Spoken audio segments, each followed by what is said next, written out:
मित्रांनो नमस्कार. कमळ या मालिकेच्या आजच्या म्हणजेच 10 जूनच्या एपिसोडमध्ये आपण जाणून घेणार आहोत. खूप छान असा ट्विस्ट आपल्याला बघायला मिळणार आहे, त्यामुळे एपिसोड कुठे स्किप न करता शेवटपर्यंत नक्की बघा. इकडे मात्र आता कामिनीने स्वतःलाच बंद करून ठेवलं होतं, कारण की घरच्यांना तिच्यावर संशय येऊ नये की कामिनीनेच बाबांची अशी अवस्था झाली आहे. त्याच्यामुळे कामिनी कित्येक दिवस झाले घरी आलीच नव्हती असं घरच्यांना माहिती झालं होतं की त्या एका व्यक्तीने बाबांचा पण अपघात घडवून आणला आणि या कामिनीला पण कोंडवून ठेवलं आहे. कामिनी घरी येते, तिचा सगळा अवतार विस्कटलेला असतो, तोंडाला काळं वगैरे असतं. कामिनी घरी आल्याच्या नंतर अशी येते की जसं काही 1 मंथ झालाय तिला खायला प्यायला काहीच दिलं नाही. त्यानंतर कामिनी आल्याच्या नंतर रागिनी तिचं काय ॲक्शन असते. रागिनी म्हणू लागते, बापरे आई तू आलीस आणि कुठे होतीस इतक्या दिवस, आणि काय तुझी ती अवस्था, आणि तुला कोणी किडनॅप केलं होतं, कोणी बंद करून ठेवलं होतं तुला. अनिकाला हे सगळं माहिती असतं. अनिकाला वाटत असतं ही राणी आजीनं नक्कीच काहीतरी घोळ घालेल.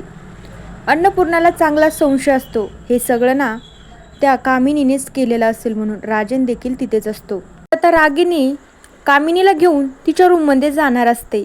तितक्या वेळात अन्नपूर्णा म्हणू लागते, रागिनी आणि कामिनी तुम्ही दोघी इथेच थांबा, मला तुमच्याशी थोडंसं बोलायचं आहे.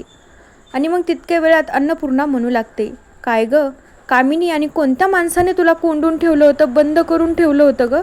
त्या व्यक्तीला तर तू बघितलंच असेल ना? कामिनी तर काय जोशात येऊन बोलते, म्हणू लागते, हो मी त्या व्यक्तीला बघितलं आहे. त्या बावळट व्यक्तीने, खडूस व्यक्तीने आतापर्यंत मला तिथे बंद करून ठेवलं आहे, आणि त्या व्यक्तीमुळे माझ्या दादासाहेबाची एवढी बेकार हालत झाली, एवढी खूप कठीण हालत त्यांची झाली. अन्नपूर्णाला खूप छान अशी आयडिया भेटलेली असते. अन्नपूर्णा म्हणू लागते, कामिनी मला एक गोष्ट सांग, तुला कसं माहिती आहे की यांची तब्येत इतकी खराब झाली, यांना किती त्रास झाला, तुला हे कसं माहिती?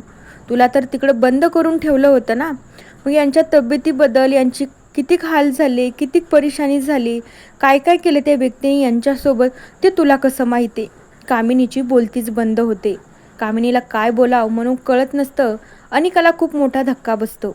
अनिकाला माहीतच होतं की राणी आजीनं नक्कीच काही ना काहीतरी घोळ घालून नक्कीच ठेवेल, आणि शेवटी कामिनीनं तसंच केलं. अन्नपूर्णाने तर चांगलंच कामिनीचा खोटेपणा आता पकडलेला असतो. आता कामिनीचं काय उत्तर असेल या गोष्टीवर ते उद्याच्या एपिसोडमध्ये बघूया. तोपर्यंत इकडे मात्र आता ऋषी कमळीसाठी गावी राहण्याचं ठरवत असतो. त्या गोठ्यातच राहतो, ते जे असेल ते काम करतो. आता ऋषी तर एकदम सिटीतला खूप मोठ्या घरातला मुलगा, त्याला या गोष्टीची कुठेच सवय, पण तो त्या कमळीला मुंबईला घेऊन जाण्यासाठी मात्र तिथे राहत असतो, जेणेकरून कमळी त्याच्यासोबत मुंबईला जाईन, तिचं स्वप्न पूर्ण करेल आणि मगच ती गावाकडे येईल. दुसरीकडे नयनताराला अजिबात माहिती नसतं हा ऋषी कुठे गेलाय. तर रोहितने नयनताराला सांगितलेलं असतं की ऋषीनं ट्रिपला गेला आहे त्याच्या फ्रेंडसोबत. नयनताराला वाटतच असतं की हा ऋषीनं इतक्या दिवस ट्रिपला तर जाणार नाही, माझा फोन वगैरे तर रिसीव करत नाही. राधिका आणि त्या रोहितला माहिती असते की ऋषी कमळीच्याच गावी गेला आहे.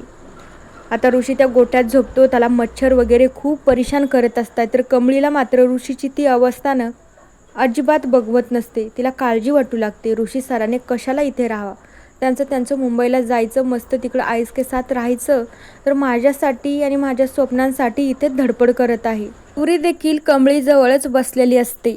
कमळी म्हणू लागते, आई बघ ना गं, मी मुंबईला जावं म्हणून ऋषी सर किती प्रयत्न करताय.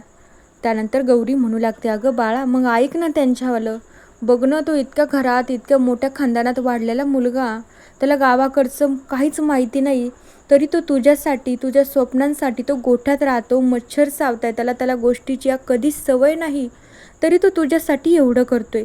मग तुला त्याच्यासाठी तेवढं करायला नको का? तू जा ना मुंबईला, तुझे स्वप्न, तुझं करिअर, तुझं शिक्षण सगळं काही तिकडेच आहे, मग तू काय इथे थांबते? कमळी मला कळत नाही. एरवी आपले आबा गेलेच आहे, पण आता आपल्या आबाची लास्टची इच्छा तर तू पूर्ण करू शकतेस ना. तू जर काहीतरी मोठं जर केलं, आबाचं स्वप्न पूर्ण होईल, आबाची पण इच्छा पूर्ण होईल ना, आणि तुझं पण शिक्षण वगैरे होईल. गौरी समजूत काढते कमळीची, आणि कमळीच्या पण डोक्यात असा विचार येत असतो की खरंच मी ऋषी सरांसोबत मुंबईला जावं की नाही. आता कमळीचा विचार काय असेल उद्याच्या एपिसोडमध्ये आपण नक्की बघूया.